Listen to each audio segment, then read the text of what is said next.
Hi friends, welcome to Shiva tutorial channel. Last video class 2 లో CPU కోసం మరియు CPU కుండే ports connections కోసం clear గా తెలుసుకున్నాం. ఇప్పుడు ఈ క్లాస్ 3 వీడియోలో కంప్యూటర్ ని ఎలా కనెక్ట్ చేయాలో క్లియర్ గా స్టెప్ బై స్టెప్ ఎక్స్ప్లెయిన్ చేస్తాను. ఈ వీడియో అయితే ఎక్కడ కూడా స్కిప్ చేయకుండా ఎండ్ వరకు అయితే చూడండి. మీరు నా ఛానల్ ను ఫస్ట్ టైం కనుక చూస్తున్నట్లయితే సబ్స్క్రైబ్ చేయండి. ఈ వీడియో నచ్చితే ఒక లైక్ అయితే చేయండి. ఇక లేట్ చేయకుండా వీడియో టాపిక్ లోకి అయితే వెళ్ళిపోదాం. కంప్యూటర్ పనిచేయడానికి మెయిన్ గా CPU, మానిటర్, కీబోర్డ్, మౌస్ ఈ 4 అయితే ఖచ్చితంగా ఉండాలి. వీటితో పాటు సౌండ్ వినడానికి స్పీకర్స్ కూడా ఉండాలి. ఇంట్లో గాని, ఆఫీస్ లో గాని, షాప్స్ లో గాని ఇన్వర్టర్ లేని వాళ్ళకు UPS కూడా ఖచ్చితంగా ఉండాలి. సో ఇప్పుడు CPU కి monitor, keyboard, mouse, speakers, UPS ను ఎలా కనెక్ట్ చేయాలో చూపిస్తాను. ముందుగా CPU బ్యాక్ సైడ్ లో ఉండే కనెక్షన్స్ ముందుకు వచ్చేలా ఈ విధంగా CPU ని ముందుకు తిప్పండి. ముందుగా CPU కి మానిటర్ ని కనెక్ట్ చేద్దాం.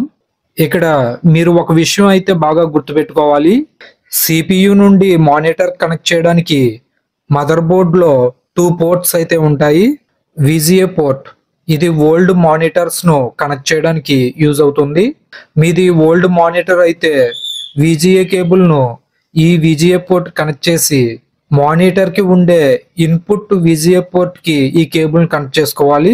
Second the HDMI port. ఇప్పుడు మాక్సిమం 95% అన్ని కంప్యూటర్స్ కి, అన్ని మానిటర్స్ కి HDMI పోర్ట్స్ వస్తున్నాయి. ఎందుకంటే HDMI పోర్ట్ నుండి హై క్వాలిటీలో విజువల్ అవుట్పుట్ వస్తుంది. సో ఎప్పుడూ కూడా HDMI పోర్ట్ నుండి మాత్రమే మానిటర్ కి కనెక్ట్ చేసుకోవాలి.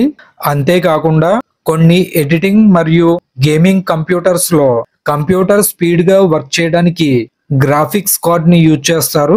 ఈ గ్రాఫిక్స్ కార్డ్ ని మదర్ బోర్డ్ కి కనెక్ట్ చేసి ఉంటుంది. మదర్ బోర్డ్ కి కనెక్ట్ చేసిన గ్రాఫిక్స్ కార్డ్ అవుట్ సైడ్ అయితే ఈ విధంగా కనిపిస్తుంది. దీనికి HDMI పోర్ట్ ఉంటుంది.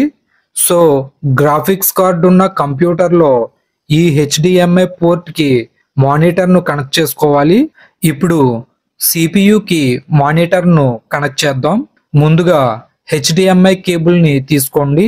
HDMI కేబుల్ అయితే ఈ విధంగా ఉంటుంది.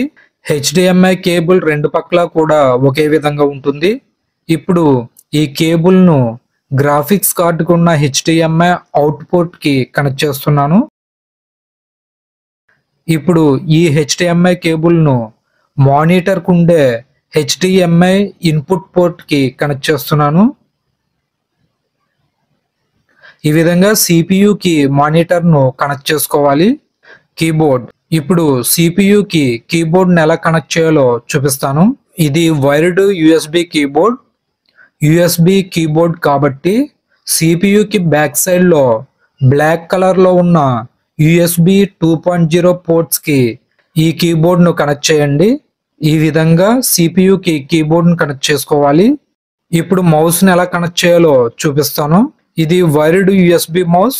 సో దీని యొక్క USB కనెక్టర్ ను CPU కి బ్యాక్ సైడ్ లో బ్లాక్ కలర్ లో ఉన్న USB 2.0 పోర్ట్ కి కనెక్ట్ చేయండి.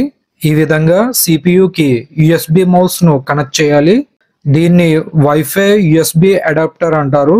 కంప్యూటర్ కి వైఫై ఇంటర్నెట్ ను కనెక్ట్ చేయాలి అంటే ఈ వైఫై USB అడాప్టర్ ని CPU కి కనెక్ట్ చేయాలి.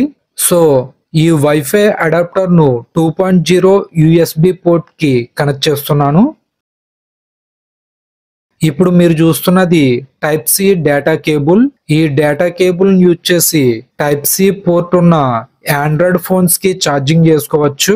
అంతేకాకుండా ఆండ్రాయిడ్ ఫోన్ లో ఉన్న ఫొటోస్ గాని, వీడియోస్ గాని, ఆడియో ఫైల్స్ గాని కంప్యూటర్ లోకి కాపీ చేసుకోవచ్చు. ఈ విధంగా ఈ type C data cable use అవుతుంది. ఇప్పుడు ఈ డేటా కేబుల్ ను కనెక్ట్ చేద్దాం. డేటా ట్రాన్స్ఫర్ కి ఎప్పుడు కూడా స్కై బ్లూ కలర్ లో ఉన్న USB 3.0 పోర్ట్స్ మాత్రమే యూజ్ చేయాలి. సో ఎప్పుడు డేటా ట్రాన్స్ఫర్ చేయాలనుకున్నా గానీ ఈ USB 3.0 పోర్ట్ కి ఈ విధంగా కనెక్ట్ చేయండి. ఇప్పుడు CPU వర్క్ చేయాలంటే పవర్ ఇన్పుట్ ఇవ్వాలి. సో CPU తో వచ్చిన పవర్ కేబుల్ ని తీసుకోండి. పవర్ కేబుల్ ఈ విధంగా అయితే ఉంటుంది. ఇప్పుడు CPU లో SMPS ఒకటి కనిపిస్తుంది. ఆ SMPS కి పవర్ సప్లై ఇన్పుట్ సాకెట్ ఉంటుంది. ఈ పవర్ ఇన్పుట్ సాకెట్ కి పవర్ కేబుల్ ను ఈ విధంగా కనెక్ట్ చేయండి. కనెక్ట్ చేసిన తర్వాత ఈ విధంగా పవర్ ఆన్ స్విచ్ ను ఆన్ చేయండి. ఇప్పుడు స్పీకర్స్ ను ఎలా కనెక్ట్ చేయాలో చూపిస్తాను. ఇవి జేబ్రానిక్స్ బ్రాండ్ కి సంబంధించిన స్పీకర్స్ ఇవి. ఈ స్పీకర్స్ కి 2 కనెక్టర్స్ అయితే ఉంటాయి. ఒకటి స్పీకర్ కి ఇన్పుట్ సప్లై గా USB ఉంటుంది. సెకండ్ ది ఈ స్పీకర్స్ కి ఆడియో ఇన్పుట్ గా 3.5 mm ఆడియో కనెక్టర్ ఇచ్చారు. ఇప్పుడు ఈ ఆడియో కనెక్టర్ ని CPU కి గ్రీన్ కలర్ లో ఉన్న స్పీకర్స్ జాక్ కి కనెక్ట్ చేయండి. ఈ పవర్డ్ USB ని 2.0 USB పోర్ట్ కి కనెక్ట్ చేయండి. ఇక్కడతో స్పీకర్స్ ని కనెక్ట్ చేయడం కంప్లీట్ అయింది. ఇక్కడతో CPU కి కనెక్ట్ చేయాల్సినవన్నీ కూడా కనెక్ట్ చేయడం కంప్లీట్ అయింది. ఇప్పుడు మానిటర్ ఆన్ అవ్వడానికి ఇన్పుట్ సప్లై ఇవ్వాలి. సో మానిటర్ యొక్క పవర్ కేబుల్ ని తీసుకోండి. పవర్ కేబుల్ ఈ విధంగా అయితే ఉంటుంది. ఈ పవర్ కేబుల్ ని మానిటర్ కి ఉండే పవర్ సప్లై ఇన్పుట్ సాకెట్ కి కనెక్ట్ చేయండి. ఇప్పుడు ఈ మానిటర్ యొక్క పవర్ కేబుల్ ను అండ్ CPU యొక్క పవర్ కేబుల్ ను UPS కి కనెక్ట్ చేయాలి. దీన్ని UPS అంటారు. దీనిలో 12 volts బ్యాటరీ ఒకటి ఉంటుంది. ఇది పవర్ కట్ అయినప్పుడు కంప్యూటర్ సడన్ గా ఆఫ్ అవ్వకుండా చేస్తుంది. అంతేకాకుండా కంప్యూటర్ ని 5 to 10 minutes వరకు ఆన్ లో ఉండేలా చేస్తుంది. సో UPS ని కంప్యూటర్ కి యూజ్ చేయాలి. మీ కంప్యూటర్ ఉన్న ప్లేస్ లో ఇన్వర్టర్ కనెక్షన్ ఉంటే ఈ UPS ని యూజ్ చేయాల్సిన అవసరం లేదు. డైరెక్ట్ గా స్విచ్ బోర్డ్ కనెక్ట్ చేసుకుని యూజ్ చేసుకోవచ్చు. ఇప్పుడు ఈ మానిటర్ CPU యొక్క పవర్ కేబుల్ ని UPS కి బ్యాక్ సైడ్ ఉండే పవర్ సాకెట్స్ కి ఈ విధంగా కనెక్ట్ చేయండి. ఇప్పుడు UPS వర్క్ చేయాలంటే UPS కి ఇన్పుట్ పవర్ సప్లై ఇవ్వాలి. ఈ UPS కి ఉన్న పవర్ కేబుల్ ను మీ గోడకి ఉండే స్విచ్ బోర్డుకి కానీ ఎక్స్టెన్షన్ బాక్స్ గానీ కనెక్ట్ చేయండి. కనెక్ట్ చేసిన తర్వాత స్విచ్ ఆన్ చేయాలి. స్విచ్ ఆన్ చేయగానే UPS లోకి పవర్ వస్తుంది. ఇప్పుడు UPS కి ఫ్రంట్ సైడ్ లో పవర్ ఆన్ ఆఫ్ స్విచ్ ఉంటుంది. ఈ స్విచ్ ను ప్రెస్ చేసి UPS ని ఆన్ చేయండి. UPS ఆన్ అయింది. UPS ఆన్ అవగానే మానిటర్ లోకి పవర్ వస్తుంది.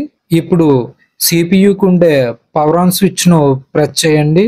ప్రెస్ చేయగానే CPU ఆన్ అవుతుంది. CPU ఆన్ అయిన తర్వాత విండోస్ బూట్ అయ్యి కంప్యూటర్ ఆన్ అవుతుంది.